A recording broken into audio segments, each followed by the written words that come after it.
appreciate it. All right, you guys, let's move on. It's time to continue with our chess content. What we're going to do, we're going to do our Reddit react. We are then going to cover some articles and some other stuff as well. We're going to talk about the whole World Rapid and Blitz and all that stuff, which is going to be coming up as well. Thank you so much to Nut Cheeks for the Prime. Appreciate it. So let's move right along, you guys. Let me change the scene and off we go. All right, let me adjust. Let me adjust this just a little bit, and here we go. Make this a little bit bigger. This should be good.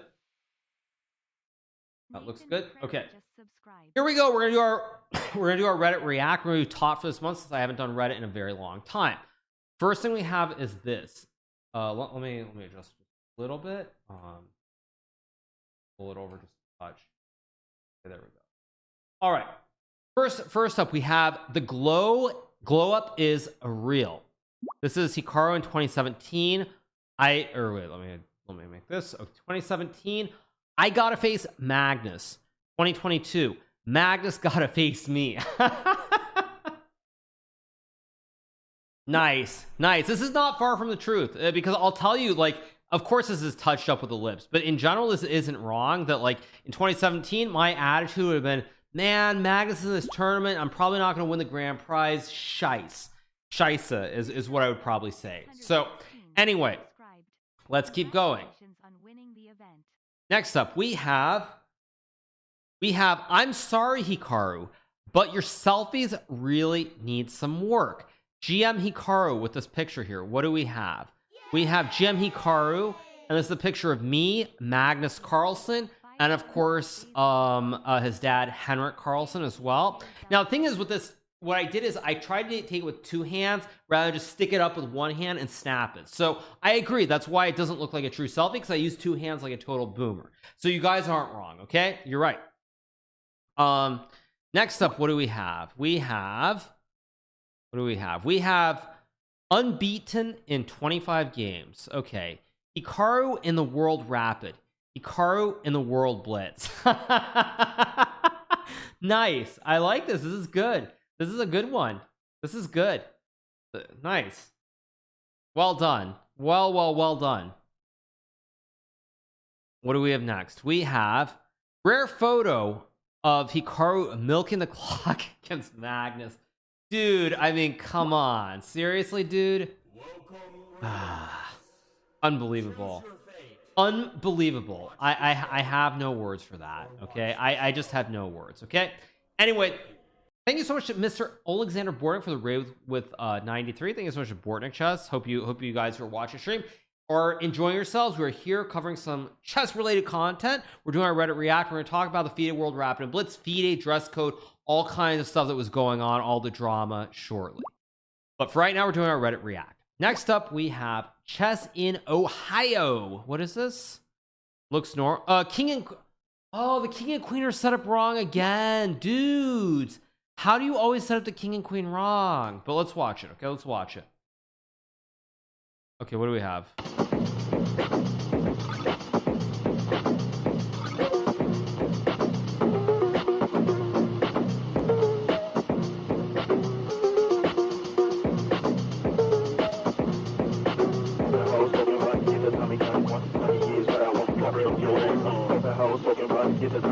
Oh, that's crazy, by the way. Not to be a nerd, you guys, but actually, fun fact, this is a Lego R2-D2. I actually have this back in New York.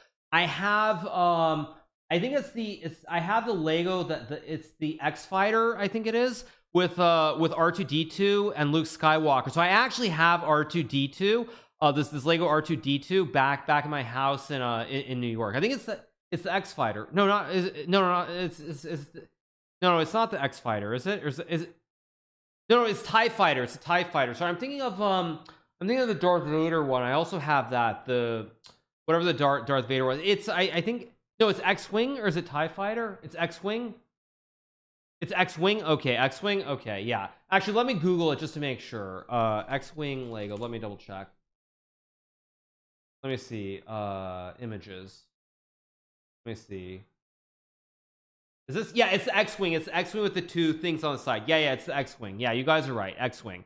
So I actually have that. But let's keep watching. Here's what I want to cover on your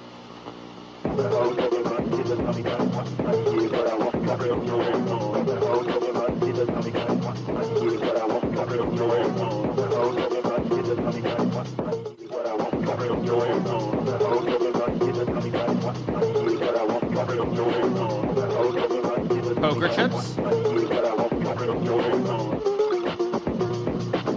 Oh, that's the Millennium Falcon too. Nice. They even use the Millennium Falcon. Excellent.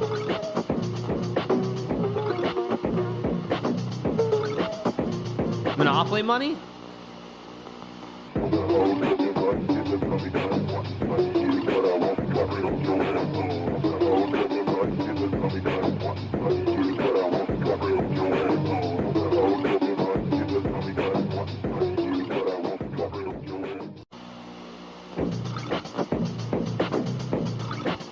This is like really long.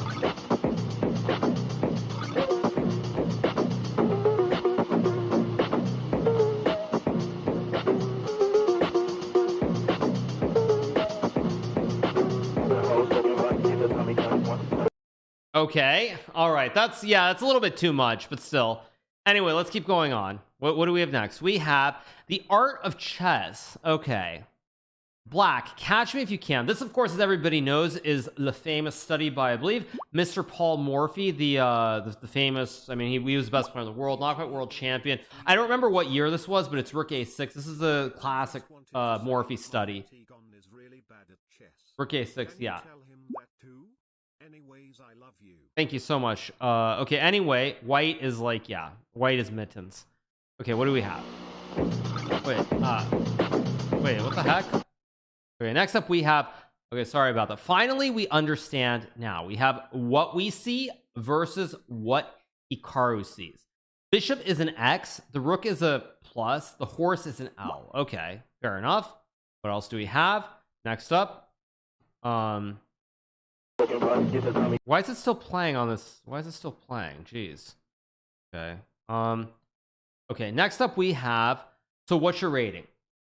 We have, I'm rated 1800 on Lead Chess. Nice. Oh, that's nice. That's a good one. I like it. Yeah. That's a good one. Good one. Okay, here we go. Hikaru tries to calculate a conversation with Magnus. This is me. That's Magnus. Okay. Oh, sorry. So I'm looking at some position. No, I don't remember what I was actually thinking about it, but it was not chess. At any rate, what do we have next? We have attaching magnets with the same poles is kind of hard. King, north, south, south, north. How it looks, how it feels. North, north, south, south, north. Okay. I'm missing the joke. Apparently I'm missing the joke. It's saying that they're really close, right? But they're not actually close. Okay. Oh, they can't connect? Okay. Okay, we've already covered these next two. Okay, no way. What is this? We have Jeff Passan says breaking. Shortstop Carlos Correa and the San Francisco Giants are in agreement on a 13 or 350 million contract. A source familiar with the deal tells ESPN. Chess terms, rook to f7. No way. Rook to f7? What? I'm missing the joke. Rook to f7? What? Huh? I'm 350 million, I get it, but what does rook to f7 have to do with anything? Rook's on a 7th rank? Rook's on a 7th rank are awesome. Yeah, but what's that have to do with Carlos Correa? I just don't get it. Okay, next up we have my first brilliant move. Okay, this is rook d4 from d8. Nice move. Actually, very, very nice move, because I think it might be the only move that cleanly wins here, because white is threatening queen h4. Very nice. Very nice. Really, really good. Next up, we have, I'm so sorry, chat, but Magnus looks like a RuneScape character. Yeah, this was at the opening ceremony, right? This was when Magnus got this, like, he got this gift, like this robe and this hat. I mean, he looks like someone made this comment and they're right. They said that Magnus looked like he was ready to go to the Yule Ball, of course straight out of Harry Potter, and I completely agree with that sentiment. He looks like something like RuneScape or Harry Potter or something like that. But to me, this really feels like Harry Potter. It really does. Now the FIDE president Arkady Dvorkovich also got the same outfit, just to be clear. Next up we have, hey, it's scary, okay. Super Grandmasters, I fear no man, but that thing, it scares me. I agree with that. Yep, that's true. That's a good point. Next up we have me when I see my crush but I pretend I don't care. What is this? Oh right, this is at the closing ceremony, I think. Oh, but they're saying it's like, wait, who has the crush though? I don't get it. Who's got the crush on who? What are they saying? I'm missing the joke. Magnus? Both? Okay, both. Oh, okay. It's some kind of, okay. Whatever, you guys. Whatever. Okay. Next up, we have King to E2. Magnus Carlsen. Knight to G2 check. Okay, you guys. Thank you for that. Let's keep going. Thank you. Next up, we have Hikaru when he sees mate in 300 against a child. Hikaru when he sees mate in 300 against a child. Pathetic. Yeah, Principal Skinner, exactly. I agree. Next up, we have, according to chess.com insights, there's exactly 1 out of 700 people out there constantly leaning back, smoking a pipe, and telling people about the day they beat Hikaru Nakamura. Results by opponent rating, 707-99. Win rate is 98.153. Draws is 0. 1 loss. Who is the loss against? Who did I mean, I had to have just resigned, obviously. Yeah, who is the 1-700? Who is it? I don't know. But interesting. Next up, we have UK and the USA playing chess. Okay, typical. We've seen this before. USA without the rooks or the towers. Oh, the towers, the twin towers, yes. Okay, and the queen is yeah, they're missing the queen. Okay. Yeah, next up we have would love to see a speedrun where Hikaru mates only on B7 is white or B2 is black. Okay, so what is this? This is something where this is some table of checkmates on the various squares. Not familiar with it, but it is what it is. Next up we have, which are you choosing? Magnus Carlsen, do you want a chess lesson? Chess.com, you'll never blunder again. Levy Rosman, be my commentary duo. Hikaru, okay, dude, come on. That's not, I only saw because I've actually seen the post. Thank you. Like, ridiculous. Ridiculous. Okay. Next up, we have, which one you gonna watch? This is, of course, France and Mbappe, and this is, of course, not Spain. Sorry, this is Argentina and Messi here, and of course, yeah, I almost just made a huge mistake. We have Magnus Carlsen and we have myself, which of course is the SEC. Okay, next up we have, can they win? We have zombies versus a normal setup, but white is in Zugzwang, so I don't know. I have no idea. Although wait, the knights can move, but the pawn, I mean, white's winning, but I haven't played Plants vs Zombies, so I don't know. Sorry. Next up, okay, calculating conversation we covered. This is a real post. Okay, we asked AI to generate a brand new chess piece. What should we call it? What power would it have? This is a knight or a hippopotamus. This is like knight or a hippo. It's a hippo, but I don't know what power. I mean, I've actually seen hippos, like, in real life. I mean, but they just drink the water, right? So maybe the hippo can just, like, slurp a piece off the board, maybe it can just, like, literally slurp the piece off the board. I don't know. Not sure. It can just, like, slurp the piece right. It can just stick the tongue out and slurp the piece right off the board or something. Slurp it off the board. I don't know. But anyway, Hikaru after defeating Magnus. This is me. This isn't the right meme though, you guys. This should be Vince McMahon. There's one with Vince McMahon where he leans back. This should be Vince McMahon, not me. Anyway, next up, what do we have? Dr. Naka disrespect. Okay, I'm a little bit confused because I gotta be honest, you guys. When I look at these first two pictures, you know who I think of?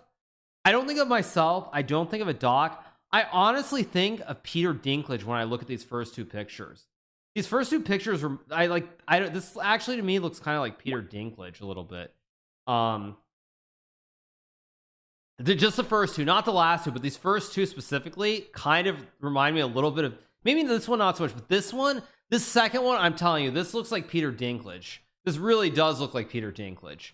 It's of course Tyrion Lannister from Game of Thrones, but I look a little bit like Peter, to be fair. Thank you. I don't know if that's a compliment or an insult, but I'll assume it's a compliment. Okay, Ty Lopez actually, not quite Ty Lopez. No, not quite. But anyway, not bad. Vice versa 79, just subscribe. Next up, we have when you realize 2023 is only a couple days away and nobody wants to spend New Year's with you. Okay, what is this? Okay. Let's watch it again. Wait.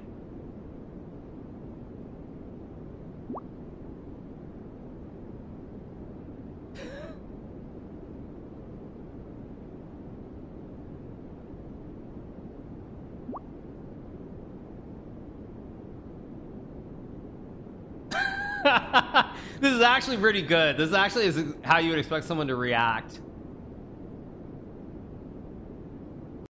Yeah, that's how you would expect someone to react, is like all that confusion, like, wait, nobody wants to hang out with me. It's pretty good, actually. It is pretty good. I gotta admit, it's pretty good. Okay, next up, what do we have? We have, okay, there's another Mittens one, same thing. Same one with Mittens. It Fear No Man, but that thing, it scares me. All right. Next up, we have wait a second, is this who I think it is? I pray to God that I can be as cool as this dude when I grow up. California, License to Shred, Gusto Gavin, Your House. $5 out of Bezos's pocket. Thanks. Okay, you guys, thank you. Okay, thank you, guys, thank you.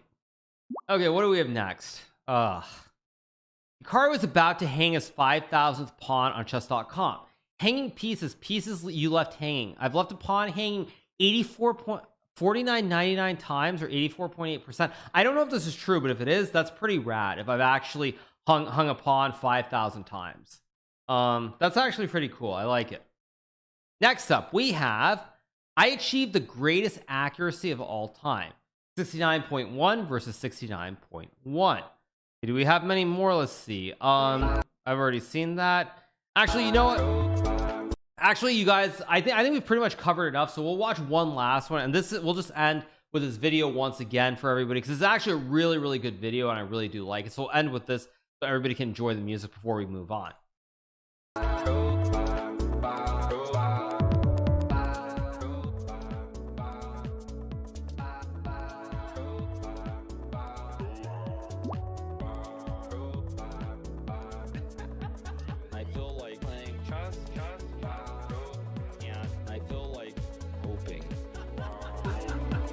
I feel like playing chess, and I feel like streaming.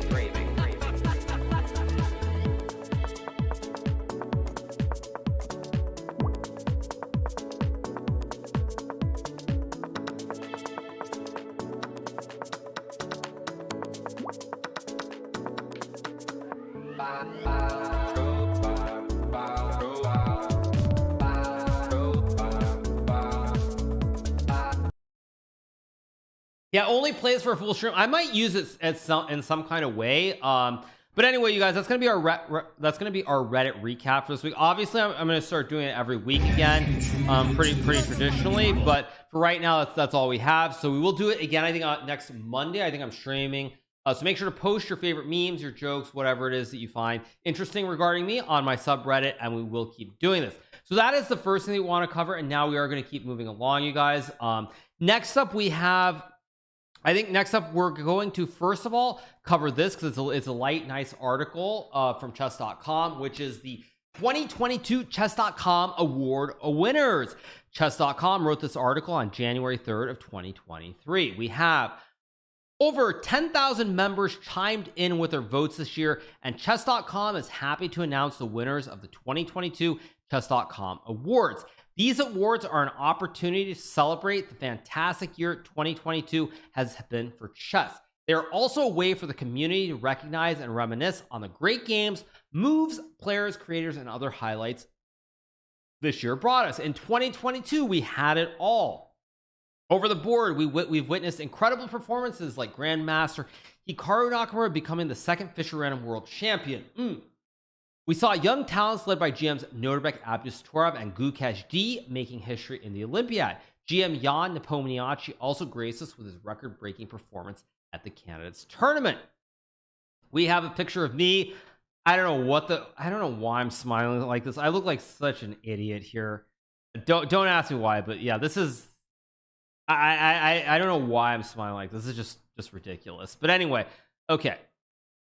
Online chess has brought us many unforgettable moments as well. The Chess.com Global Championship set a new standard for chess events with its hybrid format and its live finals. The Champions Chess Tour had another superb run with GM Magnus Carlsen having to top fierce competition to win it all. And at the end of the year, hundreds of thousands of fans tuned in to watch Nakamura and Carlsen battle it out in the Speed Chess Championship Finals. At Chess.com, our members played more than 3.5 billion games throughout the year.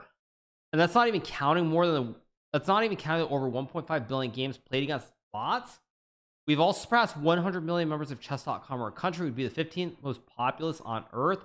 As you can see, chess is growing more and more every year, and with such wonderful community, it won't stop growing anytime soon. Wait a second. So, I'm not very good at math, you guys. That means that there were 3.5 billion games played between human and human, but then humans just on their own played 1.5 billion games against the bots. Like, that's actually insane that people played bots half as much as the actual games on the site. But then 3.5 billion games itself, how many games per second is that? That's got to be insane, right? How many games per second is that? Like, I don't know how many seconds there are in a year, but but that's crazy. Like, they're what, 24 seconds in or 60 seconds in a minute. That's four games per second. Jeez, that's insane. That is insane. 4 games per minute. Anyway, let's keep going. Okay, as we get to the awards, Player of the Year. In the tightest race to date, the second Fischer World Champion Nakamura won the 2022 Player of the Year award. Carlsen finished second in the voting by a margin of only 11 votes. The Fischer Random title is far from the only feat the American accomplished this year. The streamer-only genius came out of over-the-board retirement to win the FIDE Grand Prix and play in the Canada's tournament. Online, aside from his routine title Tuesday wins, Nakamura beat none other than Carlsen to win the 2022 Speed Chess Championship. So, again, you guys, it's great to get this award. I'm going to be honest, though. I'm a streamer. I'm not a chess player. So, it's nice to get, Player of the Year, but I'm still a streamer first. Anyway, Creator of the Year, Levi Rosman. Vying with many fantastic chess content creators, Levi Rosman has won the Creator of the Year award, his second consecutive year winning the category. Rosman indeed had an impressive year, maintaining his position as the biggest chess channel on YouTube. He was also featured in videos and articles by corporate media outlets, besides being one of the commentators for the Chess.com Global Championship. All pretty standard. Personally, I would have preferred to have content Creator of the Year versus Player of the Year. I don't know if I would say that I was the Player of the Year, but at any rate, it's kind of interchangeable, and let's keep going. Next up, we have Game of the Year. Winning the Game of the Year award is GM Jan-Krzysztof Duda's impressive victory versus GM Anish Giri. Not everyone... Wait a second. You guys are saying 3.5 billion games a year is 1,100 games a second? Wait, are you kidding me? No, it's 110 games? It's 110 games a second. Okay, it's not 1,000, but 110 games a second is actually that is actually insane, isn't it? So that means that there are 110 games a second played against between two humans, but then there are also something like 60 games or 55 or 56 games played against bots, roughly. I know it's not exactly half, but it's something like 50 games every second that people are on chess.com are playing against bots, right? that is also just completely, that is completely insane. Like I don't even know, that is actually like, humans playing humans is insane. But the fact that literally this second there's someone on chess.com playing against a bot, that literally just blows my mind. I don't even know what to say. That blows my freaking mind. I don't even know what to say. Winning the Game of the Year award is GM Khrushchev's Duda impressive victory versus Anish Giri. Not everyone can sacrifice a piece in the opening against a super GM and still come out with a win, but somehow the young Polish player pulled it off. I agree with this 100%. Move of the year is also Duda. There's no shortage of brilliant moves this year: game-saving queen sacrifices, untouchable hanging pieces, and more. But what is the best among them all? According to the community, the best move comes from the best game. Duda's 28 rook g7 against Giri, an astounding rook sacrifice that required a subsequent queen sacrifice for a forced mate, and that makes sense. Rising star is Ramesh Babu Pragnananta. And who's the prodigy who's drawing the attention of everyone in the chess community? The Rising Star Award goes to the 17-year-old Indian GM Pragnananta R. At such a young age, Prag led a busy year after beating Carlsen 3 times and taking first in the Asian Continental Championship. The teenager still had the time to sign a sponsorship deal with a capital investment firm. All right, next up we have Tournament Performance of the Year. The chess community had many surprises this year, but perhaps most pleasant was the official return of Nakamura to competitive over-the-board competition. Now, again, I cannot stress this enough. Like, I know the joke is that I was retired, but I never officially retired from over-the-board chess. So I think chess.com is being a little bit facetious and sarcastic with what they're saying, but I did not, like, ever officially retire. But perhaps the most pleasant was the official return of Nakamura to competitive over-the-board competition.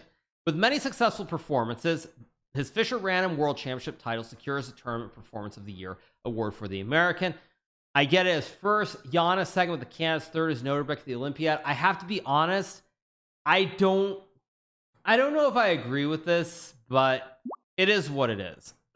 Next up, we have Commentator of the Year, Daniel Naroditsky. Great chess commentators can elevate the experience of watching chess events to a whole new level, be it by breaking down the position for the viewers, sharing their excitement for the game, or throwing the occasional whoop during the broadcast. In 2022, no one did it better than GM Daniel Naroditsky, who took home Commentator of the Year award. Okay, Event of the Year. Ooh, this is an interesting one. Speed Chess Championship. With online and OTB chess competitions going full steam, there are a lot of fantastic tournaments throughout the year, but one event in particular stole the spotlight after becoming the second most watched in chess history, the 2022 Speed Chess Championship. Now, okay, you guys, I'm gonna have to be honest, this is nonsense. The event of the year was not the Speed Chess Championship. The only reason, I repeat, the only reason it is called the event of the year is because by sheer chance, 2 players happen to win all their matches and play in the final, which led to a super inflated number of people watching the grand finale between Magnus Carlsen and Hikaru Nakamura. If it had been any other final, say I had lost Nihal, the SEC would not have been the event of the year. But because we played in the final and the numbers, of course, were so high, that's why they're saying it's the event of the year. But any other way, it is not the event of the year. It's not the event of the year. CGC was probably better objectively. The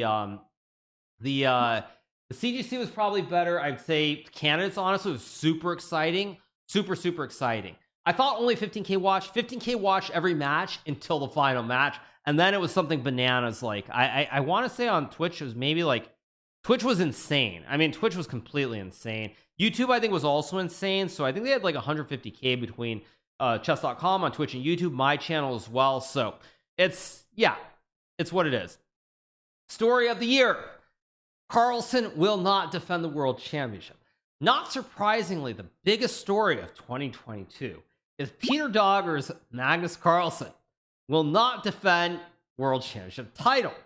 It's not every year that the reigning world champion and best player in the world decides to give up the crown. With more than 550,000 reads, the news piece immortalized a historical moment in chess history. Yeah, all right. No comment. Next up, we have Computer Game of the Year. Stockfish versus LC0 or Leela Chess 0. TCEC Season 23 Super Final. Winning top chess engines Playing chess is a unique, or watching top chess engines playing chess is a unique experience. No other chess games are as beautiful and at times chaotic as InGen chess. This year, Stockfish's unbelievable tactical victory over Leela Chess Zero takes the prize for Computer Game of the Year. Stockfish sacrificed material left and right to roll over its Silicon nemesis in a game filled with ideas that no human mind could ever come up with. All right, fair enough. I didn't follow, so I can't comment. Oh, member of the year. Member of the year is R Doofus. Okay. Our Member of the Year award goes to R Doofus, who recently became our site and Discord moderator thanks to his efforts in helping the community. R Doofus cares about chess and has a passion for helping people grow, helping other members to understand how to use our website and teaching them everything he knows about chess. Congratulations to R Doofus, the Member of the Year. Okay. Book of the Year. Improve Your Chess Calculation by RB Ramesh. A lot of resources can help you improve your chess, but books continue to be one of the most effective. And if your New Year's resolutions include getting better at the Royal Game, you should read the 2022 Book of the Year, Improve Your Chess Calculation by RB Ramesh. Pretty good. Okay, we have winners of the free diamond membership, so I guess 10 people won it. So just wanted to cover this article pretty quickly, you guys. Of course, it's just, feel good piece about everybody. So the book, yeah, it's interesting they put math on the cover of the book, but that's a cool cover. I have not read the book, obviously, but I have heard good things about the book. So that was the next thing we want to cover. Now we're going to move to an article on L. Magnus Carlsen. This was written by Leoncio Garcia from Spain. We're going to cover this, and then we are going to talk about the World Rapid and Blitz, which I think is what everybody actually wants to hear me talk about. So let me make this looks good. There we go. So this is the article we're going to cover, and then we're going to talk about the World Rapid and Blitz, good and bad. Magnus Carlsen, 15 world titles and 2 major problems. The Norwegian champion has renounced defending his classical chess world title and is facing a multi-million-dollar lawsuit from Hans Niemann over cheating allegations. By Leoncio Garcia. We come into life by chance, and it doesn't last forever. Okay, very deep philosophical first sentence. I want to enjoy it as much as I can and achieve the best version of myself. This is Magnus Carlsen's philosophy. At the age of 32, he already has 15 world titles to his name after the 2 he won last week in Almaty, Kazakhstan. In the Rapid and Blitz category, in Almaty, Kazakhstan, in the Rapid and Blitz categories, and he is a millionaire. But 2 clouds threaten Carlsen's blue sky. He is elected not to defend his classical chess world title for fear of losing it. Now, first of all, this is completely wrong, but I think there's going to be more said, so I won't get into it right away. For fear of losing it, and he's facing a $100 million libel lawsuit after accusing teenage sensation Hans Niemann of cheating. The idea that Carlsen is afraid to lose requires an important clarification. Through his recent interview with YouTuber Lex Fridman and several El País interviews, it can be deduced that he is not afraid of losing per se, but losing to someone that he considers clearly inferior, or in other words, every opponent he has faced in securing 5 undisputed world titles, with the exception of Fabiano Caruana, whom he faced in London in 2018. Okay, so I'm going to make a very bold statement, or maybe not bold, but I'm going to make a very straightforward statement here. Leoncio should not be saying this to begin with. In fact, I think, frankly, nobody has any real experience or knowledge of this if they have not played in the candidates. At least if you have not played the candidates or world championship match, you do not know what you're talking about. You're not an expert, and you simply are completely clueless. That is the first thing that I'm going to say. Leoncio is just completely wrong on this. Magnus is not afraid of losing, but in order to understand what this is about, you have to have played in tournaments like the candidates, where you have to have dedicated huge amounts of time to preparation to understand what Magnus is saying. Okay.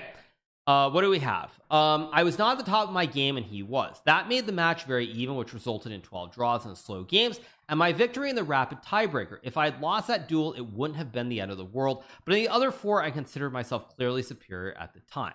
Okay. The other contests the Norwegian referred to were against Vishwanathan Anand and Chennai, India 2013, and Sochi, Russia 2014. Jan Nepomniachtchi, Dubai 2021, and above all, Sergei Karyakin in New York in 2016, where Carlsen was made to sweat. After 7 drawn games, the champion overextended in his eagerness for victory and lost the 8th game. That night, he and his team got drunk. It's the only time I've ever done it as therapy, and it worked. I won 1 and drew 3 of the next 4, and then I won convincingly in the rapid tiebreaker. Okay. As you see, not always bad. After beating Nepomniachtchi in Dubai, Carlsen announced he would only defend his title in 2023 if 19-year-old Grandmaster Alireza Firouzja, a phenomenon the Norwegian views as an opponent of his stature, won the candidates tournament. However, the French-Iranian teenager's lack of experience betrayed him at the tournament held in Madrid 6 months ago, where he lost to Jan Nepomniachtchi, and he also got smashed by Hikaru Nakamura in a classic Najdorf special. Nepomniachtchi was also victorious. Seeing the Russian as no challenge, Carlsen elected to renounce his title despite the best efforts of the International Chess Federation, which offered what Carlsen had been requesting for some time, speeding up games and playing, for example, 24 over the course of 2 weeks at 2 a day with rest days. As such, Nepomniachtchi will take on Liren Ding for the World Championship title, a player Carlsen considers a slight favorite for the title. Okay. Another factor for Carlsen's decision is the technical, physical, and psychological preparation the world title requires. Several months of going to bed and waking up thinking about a single person whom he must crush in a mental boxing match. It is a totally different prospect for the World Rapid Chess Championship, which he has won 4 times, 14, 15, 19, and 22, or the World Blitz Chess Championship, where he has 6 titles, 9, 14, 17, 18, 19, and 2022. Both are exhausting in terms of nervous tension, but the 2 tournaments are held simultaneously and only last 5 days. A few weeks of preparation is enough. Carlsen enjoys classical chess tournaments more. He has won 31 of the biggest titles, which are usually contested between 10 or 12 players in a league system. Speaking of the difference between the quick and classical versions, Carlsen noted, if I fail, there will soon be another one to make up for it. But if I lose the world title, it would take years to get back. Now, this is an interesting quote from Magnus. Of course, it's obviously true, but this doesn't mean that he's afraid of losing. Carlsen tends to shun the rigid training systems. That is why an apparent marriage made in heaven with Garry Kasparov as his coach lasted less than a year. Well, I could also speak to that too. I worked with Garry. It also lasted less than 1 year. What I was looking for was access to the brain of one of the greatest chess players in history, and I learned a lot from him, especially in the friendly games we played. But he wanted to impose a strict, almost military regime on me, Carlsen usually explains with partnership. I am thinking about chess and mentally analyzing a position practically every hour, practically every day, even when I'm walking or skiing or eating, but always without schedules. Once again, there are a couple interesting things here that I would say. That one very interesting thing here is that actually it's interesting that Garry played a lot of friendly games with Magnus. I don't think I actually played any casual games with Garry, which tells me one thing, that probably when they played their casual friendly games, Magnus likely did very, very well against Garry.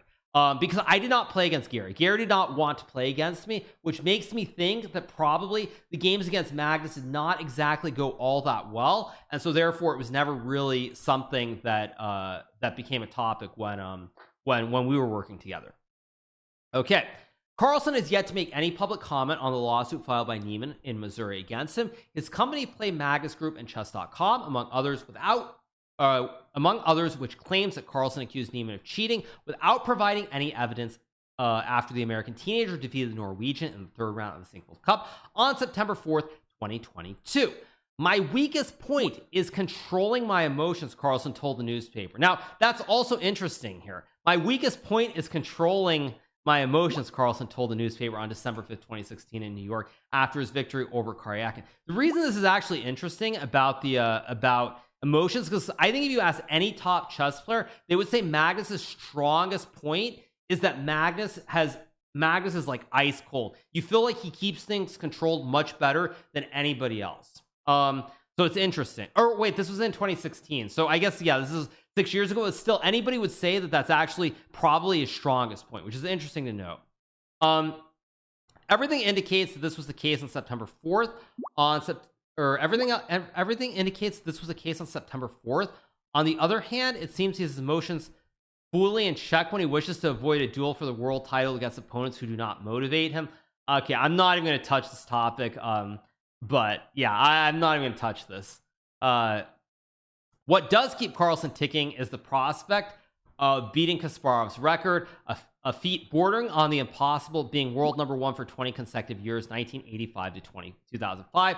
To achieve this, Carlsen must remain at the top of the pile for another 8 years, when he will be 40. Will he be able to muster the physical and mental energy and the motivation to keep scaling Everest for that long?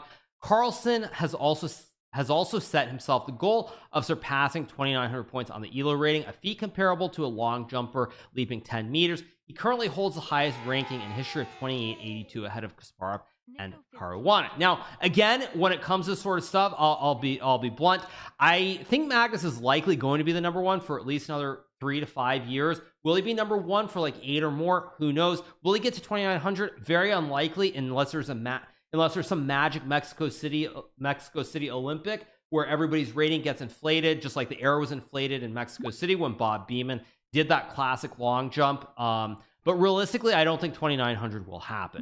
So anyway, it's an article. Again, I mean, it's fairly bland, but when Leoncho comes out here, he says Magnus is afraid of like losing, when he says Magnus is afraid of losing the title, it's not about fear at all. It's about the whole system, the format, and how much time you have to dedicate. You can't really play other tournaments. You have to spend months just preparing for one opponent, one event, and you're likely going to have like a bunch of draws, which makes it very unexciting. So Leoncho doesn't know what he's talking about as usual, so it is what it is. Let's not forget this is also the same guy who wrote an article saying I'm worth 50 million, which, as we all know, is total bologna. Let's leave it at that. All right, so that's where we're going to wrap it up with the articles right now. We're going to move on. I'm going to talk a little bit about the World Rapid and Blitz. I'll just put my main thing on because I don't have an article or anything that I want to cover. So I'm just going to talk a little bit about the World Rapid and Blitz now, a couple of different things. So first things first, I talk about the World Rapid.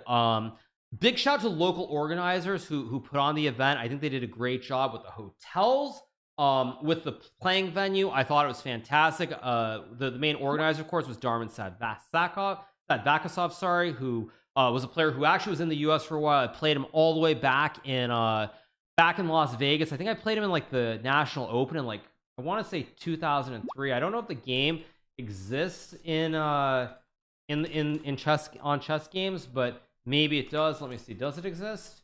It does. 2004. Yeah, the game exists, you guys. So I played him. Oh, wait, no, sorry. This is some online game it shows. But I played him in like 2003, 2004 in Las Vegas, way back in the Stone Age. But big shout out to the locals. They were very friendly. They did a great job with everything as far as I could tell. So I will start there. That's like the positive side. Okay.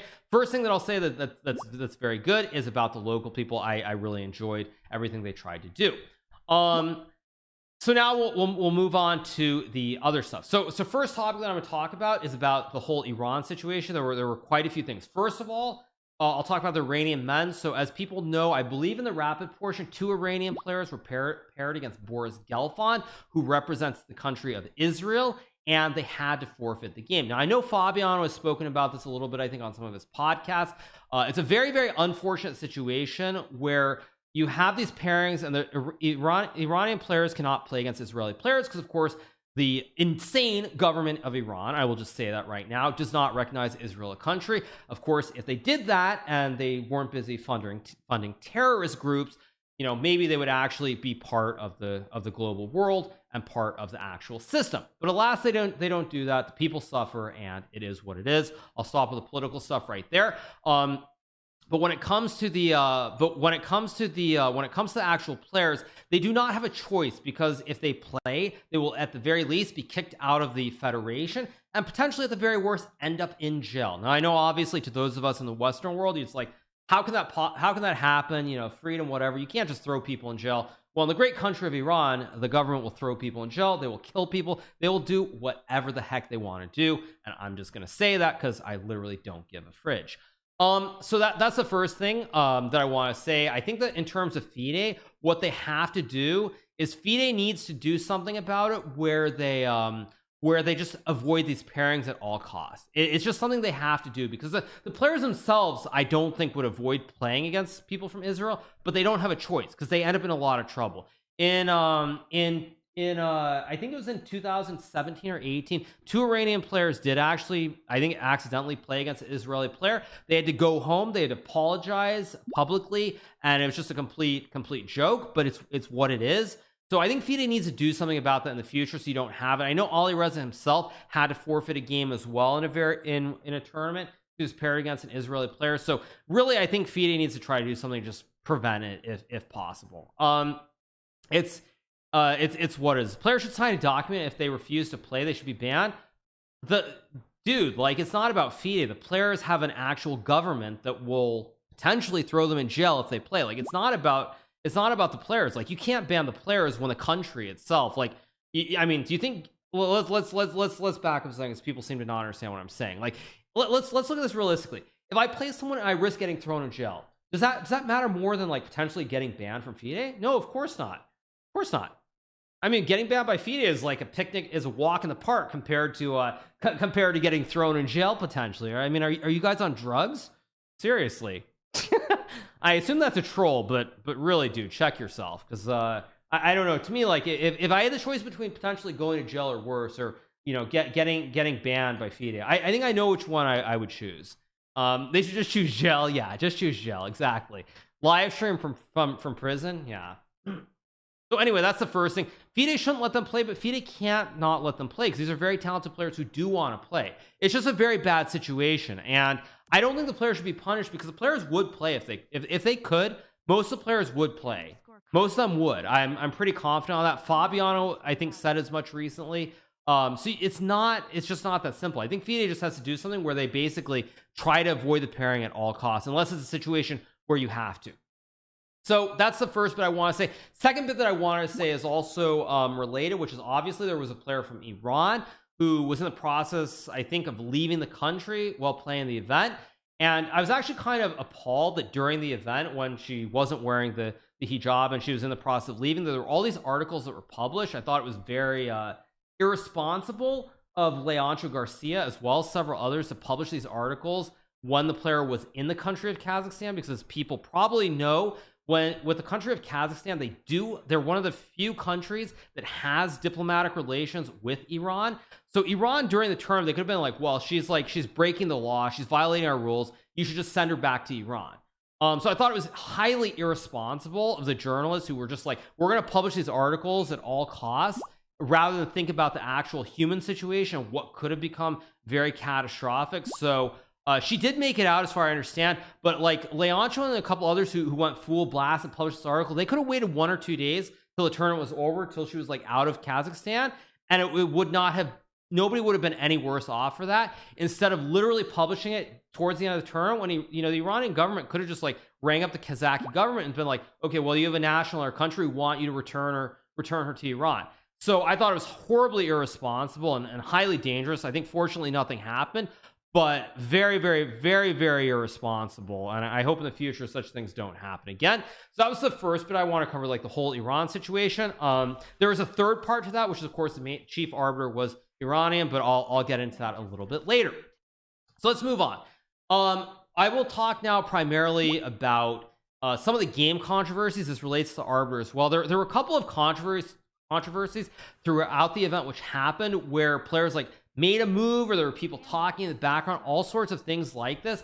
And I thought that the chief arbiter actually did a horrible job of controlling the situation, because due to recent events that happened in St. Louis a couple months ago, there was a lot of media covering it, a lot of media on the floor covering the event. Like, you had the New York Times, you had like Norwegian media, you had all sorts of media, and the fact that you had the media covering these games and during the actual situations, like talking to the players and interviewing them, was completely unacceptable, and it just should not have been allowed at all. So I thought it was very, very poorly done by the arbiter. I thought there were also poor decisions made as far as like where the photographers were.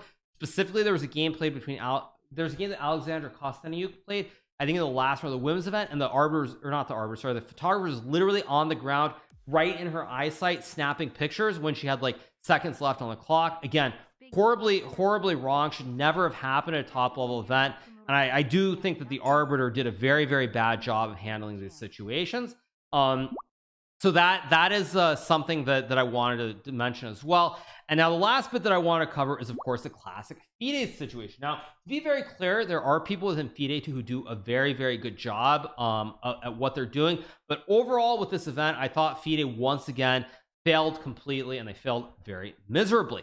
Now, as everybody knows, FIDE has decided they have this ridiculous dress code, which seems to change tournament by tournament.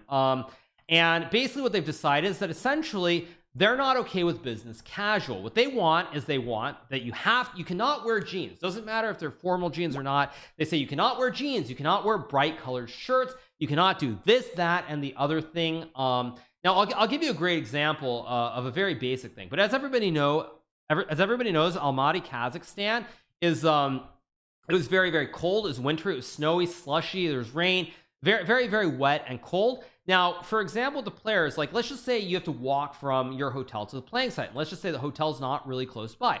What are you going to do? If you wear sneakers, or you wear like Uggs or boots or whatever, like Timberland, for example, things like that, you know, and you show up to the playing hall, you're going to get fined for that by FIDE, or they're going to threaten to fine you at the very least if you do that. Even though, of course, common sense would say that, like, that should not be the rule at all.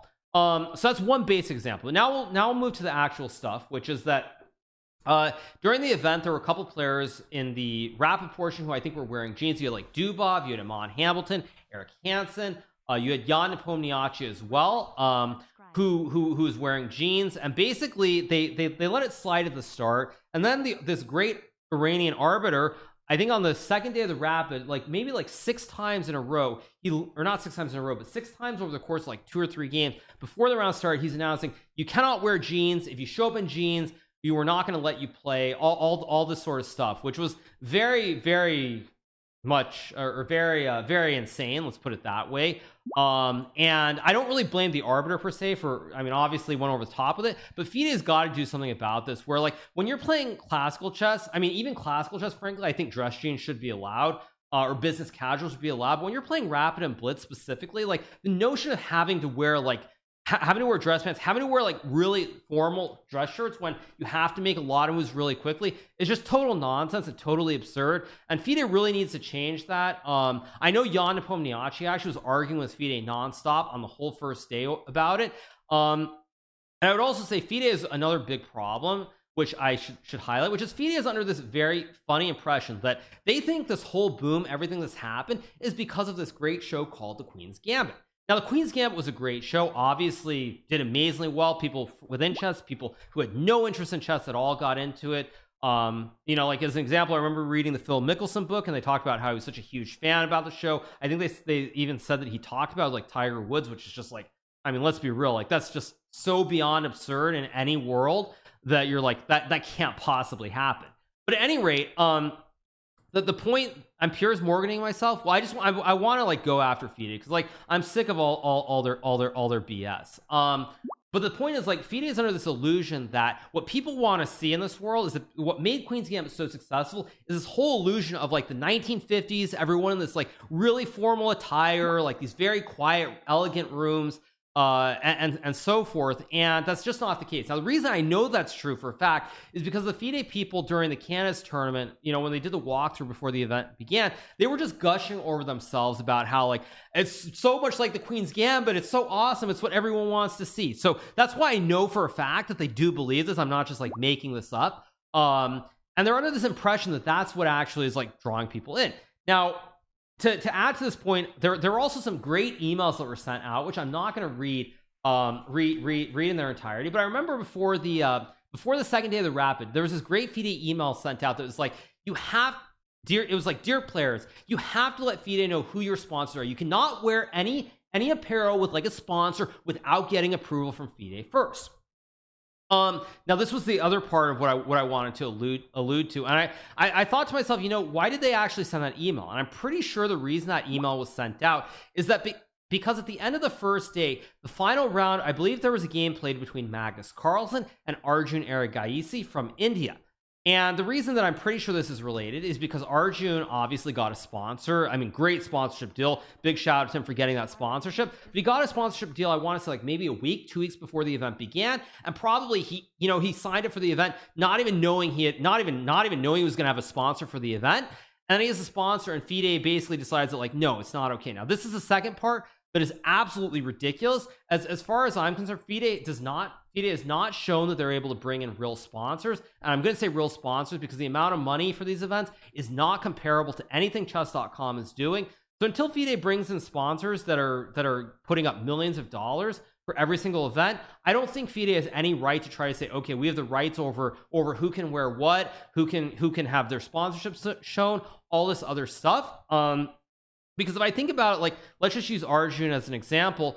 If I'm Arjun's sponsor, and mind you, they love chess, so it's probably not a big deal. But hypothetically, if I'm like the marketing person at, say, company X, and like I find out that Arjun has gone to FIDE, and FIDE has said that you can't wear your dress shirt with your sponsor on it. I'm just like, wait a second, why am I sponsoring Arjun exactly? If the governing body is like not letting him wear these shirts with our logo on it, why are we even in chess at all? Like, there's no good reason to be in chess if the governing body just like doesn't want sponsors to be there. So I basically was just like fed up with all this stuff, and I mean, I think at the end of the day, it comes down to the people at the top. It comes down to Dvorkovich and people like that. If they really are fans of the game of chess, they can put their foot down. They can be like, okay, business casual is fine. Let's change the stuff. Let's get rid of all this nonsense. But if people like Dvorkovich aren't willing to do that, then I think it's very clear that everyone, even at the very top, they actually believe in all this stuff, and they think that it's the future of chess. And if they believe that, I think eventually FIDE is going to suffer, and I think that chess.com will start to take over more and more. So that is my little bit of a take on the whole thing. I think it's all garbage. Now, Nepo, by the way, to be clear, he wore a t-shirt and jeans, but he actually had the attitude of, basically F off, and he continued to wear his dress jeans throughout the Blitz. So I'm kind of curious what exactly will happen with Nepo, but at any rate, I think it's just total nonsense. Like, if I use Eric actually as an example, when I saw Eric Hansen, he's wearing like these jeans, okay, but he's wearing like a nice dress shirt, nice jacket, leather shoes. Like, if I'm a spectator watching and I look at Eric Hansen and he shows up on the stream, I'm gonna be like, oh man, this dude is wearing jeans. Like, man, he's not serious at all. No, I'd be like, okay, he looks pretty stylish. Like, okay, what's the big deal? I'm gonna be like, he's stylish. I'm gonna be like, oh man, like, this guy is like, he's dressed like trash, because he's not. So the whole thing is just totally absurd. And I mean, I think for FIDE, if they continue down this road, sooner or later it's going to catch up with them, and that's what it is. So at any rate, very, very, very disappointing, and FIDE as usual continues to disappoint. But I think at the end of the day, it's up to the people at the top. The people at the top are sensible. They'll basically decide, like, no, let's get rid of this nonsense and make it like business casual. For classical, okay, maybe you can keep it the same, but for rapid and blitz, you definitely can't. So that's my take on the whole thing. As far as dress code goes, just absolutely ridiculous. FIDE does not learn. They continue to make the same mistakes, and it's why they continue to struggle, and why down the road, I mean, as I said before, I think chess.com is going to take over. I do believe that. FIDE is a fashion event? No, it's not a fashion event. But if you say business casual, there's a difference between saying, okay, you can wear t-shirts and jeans and whatever you want, or pajamas for that matter. There's a big difference between saying that and just saying business casual. That's the bottom line. Huge difference. So it is what it is. We'll see what FIDE does down the road, but I'm not, what I would say, super optimistic about what's going to happen. But it's FIDE's loss if they want to do that and they want to continue to fail. And I mean, eventually at some point, I think if the players will probably get together and be like, okay, this is so stupid, let's just all agree that this shouldn't happen. What was the reaction of FIDE when Magnus came late in joggers? Well, this is the other part of the equation that I thought was absolutely hilarious. I'll tell you this: if Eric Hansen showed up with like 1 minute on his clock wearing pajamas, I guarantee you Eric Hansen would have at the very least been fined, if not actually not allowed to play. I guarantee you that would have happened. But because it was Magnus Carlsen, that didn't happen. Yeah, if that was Eric Hansen, I guarantee you he would not have been allowed to play. Eric Hansen would not have been allowed to play. He would have forfeited the game and been told, go back to your hotel and change your clothes. 100% that's what would have happened. Not if Eric was a world champion. Okay, but you guys get the point. That being said, like, when people talk about these things, this is one thing that is very true. Like, there is this thing called world champions privilege, and very specifically, the most obvious example of that is when it comes to the rounds starting. If Magnus is not at his board and the clock runs down to 0, the rounds do not start. Does not matter whether it's the FIDE World Rapid and Blitz, Grand Chess Tour, all these events, they wait for Magnus to show up, even if he's a minute or two late, and that's just world champion privilege. If anybody else does it, that's not the case. So there are certain things like that which are different based on who the players are, and that's what it is. So at any rate, it's all kind of what it is. And I know I just repeated myself, but as far as FIDE goes, I mean, they've got to change something, because all they're doing is alienating the players. And even for someone like me, it's just like, why do I want to bother with this nonsense? It becomes just so, it's just so not worth it at some point. So that's my little bit, and that's all I really have to say. But hopefully things will change. But you know, if people like Dvorkovich don't want to exercise their power and they're going to let other people make these boneheaded decisions, then you know, it's what it is, and they'll just continue to lose market share, and eventually we'll live in a world where FIDE is completely irrelevant. So that's my like 20-minute rant, and that's that. You're not invited to the event. I mean, what event exactly? I mean, I could gladly just play online events and be super happy. I don't know what you guys want me to say exactly. So yeah, all right, you guys, let's play some Blitz, I think, in a second as well. Actually, no, I want to add one more thing, because people always think that I'm jealous of people. I will tell you who I am actually jealous of very quickly. You know who I'm actually jealous of, you guys, are all of these junior players who get to play in the World Rapid and Blitz and get all these great experience against players like Magnus, myself, and everybody else. I am extremely jealous of all these kids, because I would give anything to have had the opportunity to play against like Gary, Anand, Vishy, all these top guys when I was like 15 years old. I mean, I'm jealous of all of them to have that opportunity, because like I can only imagine, like in the early 2000s, if I could have played against Gary and Blitz, or Vishy and Blitz when they're at their peak, that would have been like amazing, just amazing stuff. But it is what it is. So what to do? All right, you guys, let's play some Blitz. Let me put some music back on, and off we go. There we go. Okay, let's play some Blitz. I'm jealous these kids get to play me. Well, I'm just jealous they get these experiences at like 15, 16. Like, if I could have played Gary and Blitz when I was 15 or 16, man, that would have been like, I would have given anything. You get to play against the greatest player of all time when you're a kid. Like, that's such a great experience. But it is what it is, unfortunately. Tournament only started in like 2008, so that's life. Magnus Carlsen is online, but I'm not challenging Magnus. Let's challenge Nico, I guess. Start there and then go forward. I'm not Gary though, Kappa. Okay, you guys, that's not the point. It's like the 15-year-old kid who gets to play Magnus Carlsen. Like, that's such a great experience. I'm not challenging Magnus right now. Let's challenge Raunik. There are a lot of good players online, so let's send out some challenges. Thanks so much, Jahern, for the Prime. A Woodsy for the Prime. Thank you so much. Appreciate it. Thanks so much, Juke LO for the Prime. Pause to reflect for the tier 1. Thank you, Jules Gam for the tier 1. MellyDQ for the Prime, and DXMII for the Prime as well. All right. I sent out some challenges. Maybe Jose wants to play. Does Jose want to play some Blitz? I'll challenge Jose. See, who else is online? Nihal is playing. I do actually want to play some Blitz, though. I'm kind of in the mood. I'm feeling it a little bit. Okay, challenge Nico, Jose, Raunak. Let's see if there's anybody else. If not, maybe I could do an arena with you guys, but I'll challenge Bornik's low. Who cares? Bornik's low, but you know what? I just want to play Blitz, so I'll send it out to challenge him too.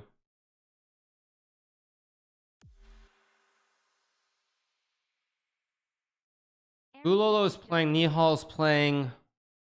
I'll challenge Jeffrey. Maybe Jeffrey's so low, but I'll challenge Jeffrey anyway. But Jeffrey doesn't want to play. Okay.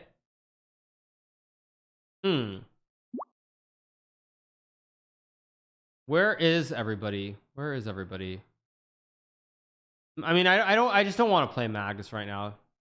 I could challenge Andrew. Maybe I'll challenge Andrew to Bullet. Let's challenge Andrew to some Bullet. It's been like forever since I played Andrew. Let's challenge Andrew to some Bullet. Let's see if I actually have any skill left at Bullet. I don't think I have skill, but I challenge Andrew. Yeah, Andrew Tang, the top G himself. I challenge him to some Bullet. I'm not sure if I can beat him, but we'll see. Let's see. Let's look at Bullet.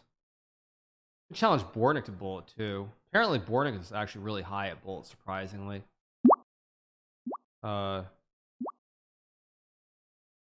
Yeah, I want to play some Bullet right now. Maybe Bullet.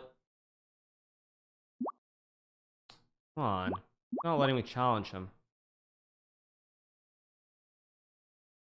Yeah, I'm trying to find somebody to play at Bullet. I sent out 5 Blitz challenges. I'm going at Bullet. Brownak. Red Nova. I'll challenge Red Nova. Somebody's got to want to accept a game. I mean, okay, there we go. Let's play Red Nova. Let's play some Bullet. Let's see if I still have any talent left at Bullet. I don't think I do, but let's see.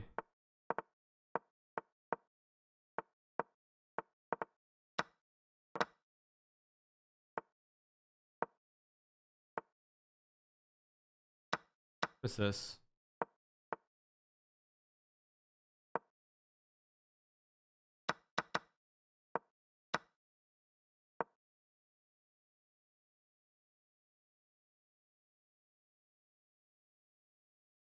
Okay. Resigns. Okay, 1 up. Let's keep going. So far, so good. I'm trying to pretend that I can still play. I guess 92. I don't remember. This is like Nihal land. Nihal loves these positions, but I'm not as good as Nihal.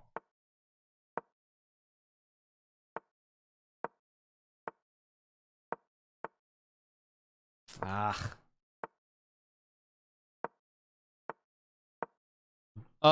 Is that a blunder or not?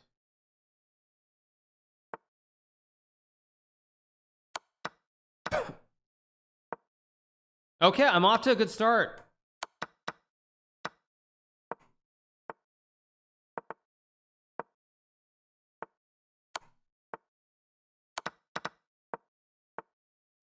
Okay, there we go. Another win. 2 up, 2 down. Let's keep going. Maybe I'm still okay at Bullet. Maybe I'm not dead. Not literally, of course, you guys. I mean, but anyway. So here, yeah, I should be careful what I say. Yeah. Oh, did he just blunder again? Wait, A-Wonder just did the same blunder. What the heck's wrong with him? He just literally blundered the exact same way. Yo.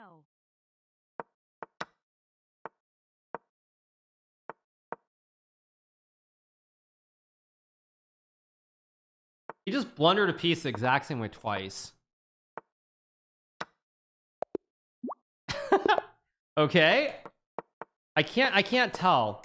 Magnus said he wants to play. You guys, you're making us up. Magnus is not streaming, is he? Is Magnus streaming? There's no way he's streaming, is there?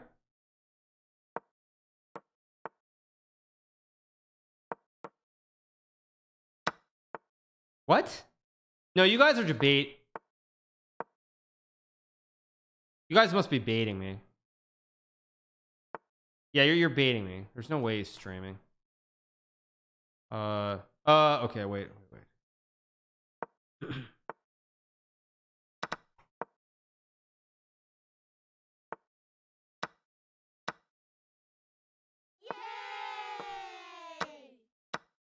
Derek Gaddis just took $5 Rud. out of Bezos's pocket. Thanks. Debated.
All right, let's go again.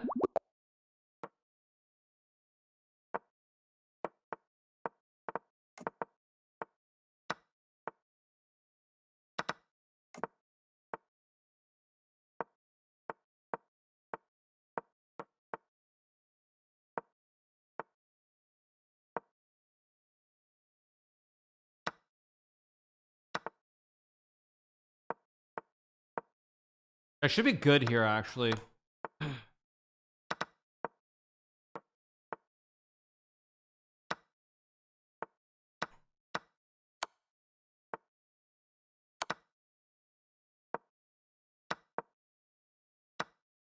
I'm up a pawn here. This is good. Okay, there we go again. 5 up. Let's keep going. 5 up, 5 down, as we like to say. Is 5 up still a streamer, actually, guys, or not? I don't know.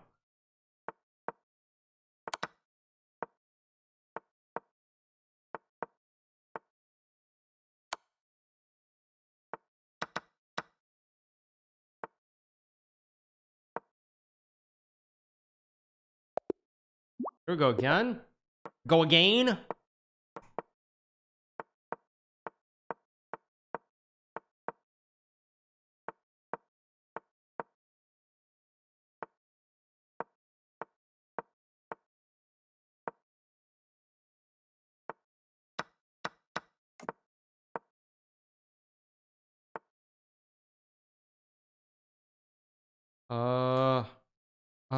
Wait a second.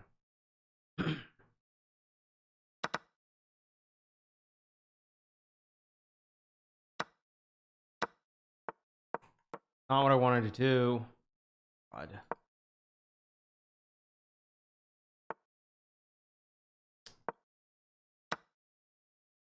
I fridged this all up.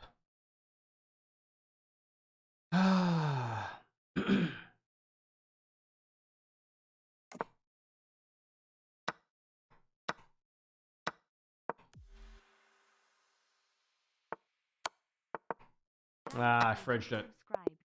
It was so bad. I threw away all those points.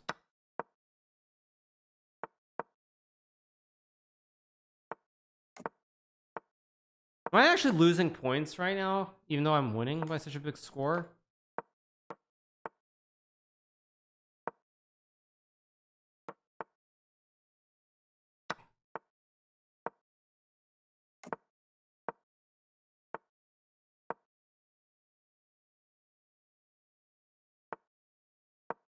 Magnus is not live, you guys. Stop trolling.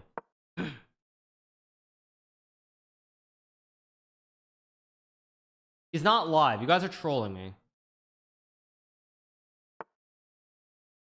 Yeah, you guys. Yeah, you guys are just trolling me to like no end.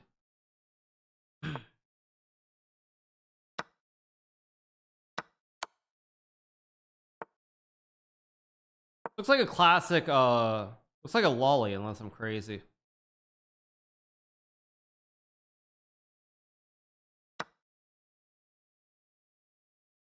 I don't know. I just tip. What am I doing?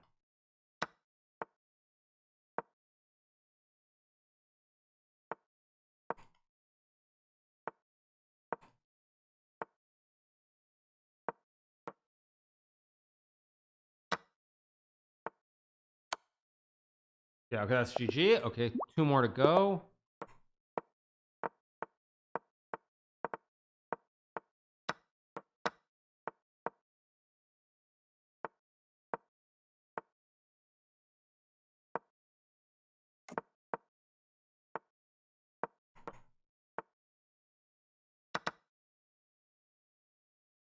What am I doing?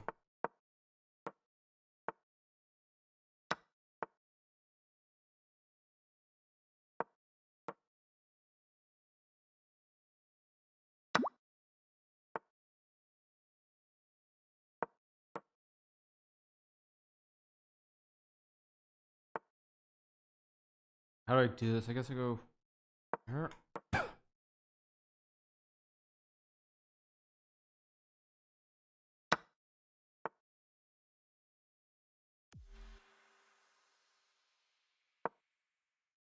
Maloney Zach just subscribed.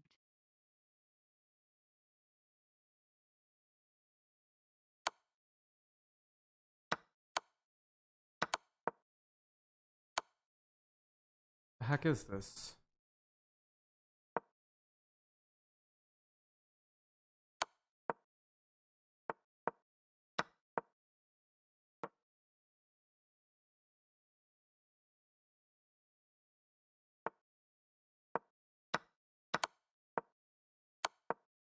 Oh my gosh, I flubbed this. So pathetic by me. I'm actually losing points to this guy, I think, even though I'm beating him.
Checkmate, there we go.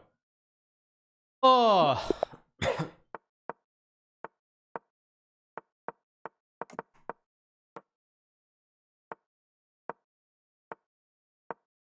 Too tough. All these kids are too good these days.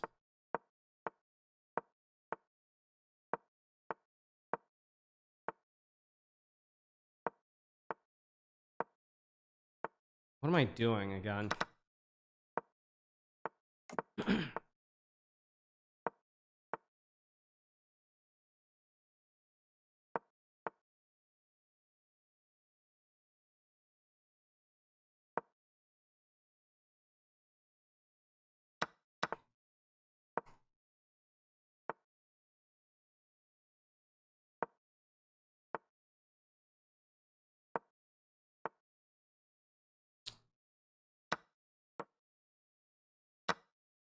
Oh, and I just hung another piece. Hey.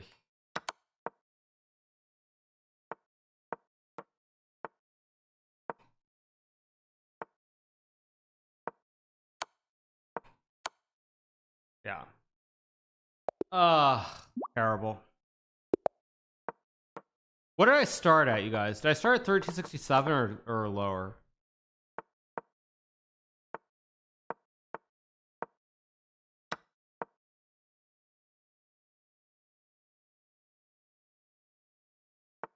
So basically I start. How am I losing points though?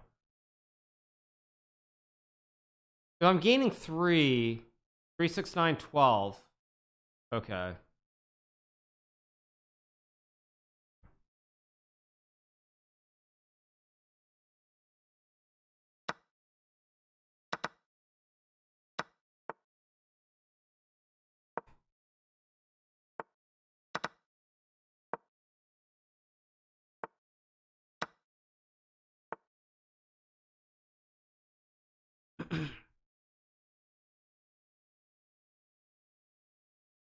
I just trade the piece and win. I'm up so much time here. Why am I thinking so long? Heck. Blitz_TV1 just subscribed.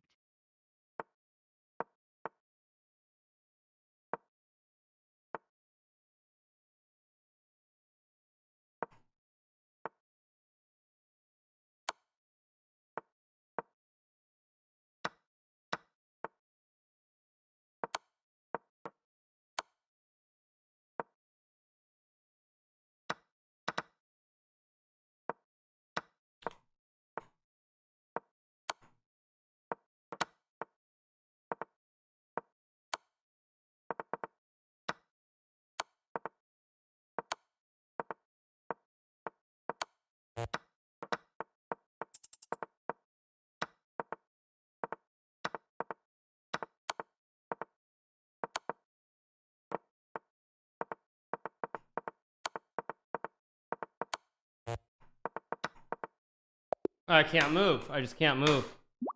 I can't move. Yeah, I just can't move. I told you guys. Yeah, that's why I don't play bullet anymore, because I don't have the speed. I was up a lot of time, but I just don't have the speed anymore. Frustrating. This will be the last game. I just don't feel like playing this anymore.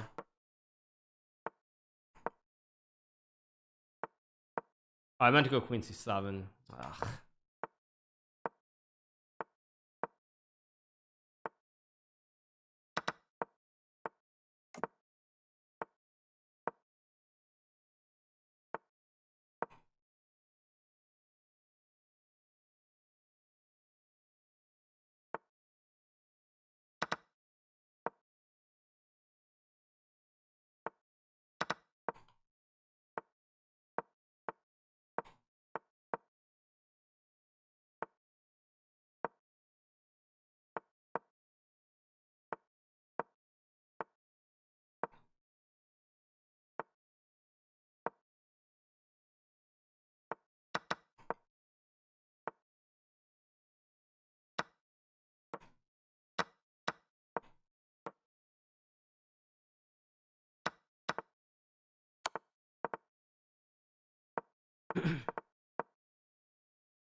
Thanks so much to Diesel for the $20 Derek Gadd. I think a Nerdstone sys admin thing. Thank you so much. Appreciate it. Yeah, that's enough. I don't want to play anymore.